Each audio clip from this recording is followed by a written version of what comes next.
Wahabi Salafi dari guru-gurunya ngajarin muridnya, saya pastikan di antaranya mereka pesan kepada muridnya, jangan baca kitab-kitab ulama bid'ah, jangan hadiri kajian ulama bid'ah.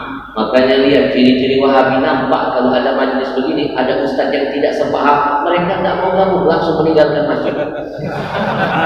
Yang meninggalkan masjid kita curigai. Ngantek-ngantek Wahabi, sengaja sekalian dari tadi. Mana yang berdiri? Udah tahu majelis ilmu ini majelis kuliah. Emang mereka siapa? Nggak butuh majelis ilmu. Siapa mereka? Sahabat Nabi saja disuruh berhenti kalau lewat taman surga. Dengarkan hadis sahih ini. Sahabat saja levelnya disuruh berhenti. Idza marartum bi riyadil jannah farta'u. Kata Nabi, wahai para sahabatku, kalau kalian melewati taman-taman surga, berhentilah sejenak kalian di dalamnya. Taman surga ini majelis ilmu, majelis zikir. Dia ketika ada kajian langsung keluar dari masjid. Itu menunjukkan kebodohan dan kesombongannya. Kita lihat sengaja seulur siapa yang pulang.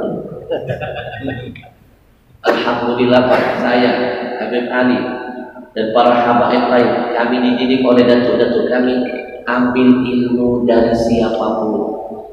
Jangan lihat madhabnya. Kalau ada kebenaran dari mulutnya, jangan lihat orangnya. Undur maqala wala tandur man qala. Lihat ucapannya, jangan lihat siapa yang sudah mengucapkannya. Empat madhab, Hanafi, Maliki, Syafi'i, Hambali, ini beda umur saja saling menghargai.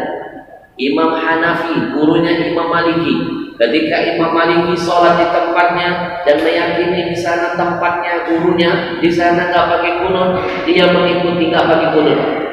Ketika Imam Hambali, muridnya Imam Syafi'i, sholat di tempat gurunya pakai kunut, dia menghormati gurunya pakai kunut. Saya nggak menemukan Pak kitab manapun menjelaskan mereka empat madhab imam terkenal ini saling serang menyerang, merasa paling benar, saling mengkafirkan dan membid'ahkan. Tidak ada satu kitab pun saya baca.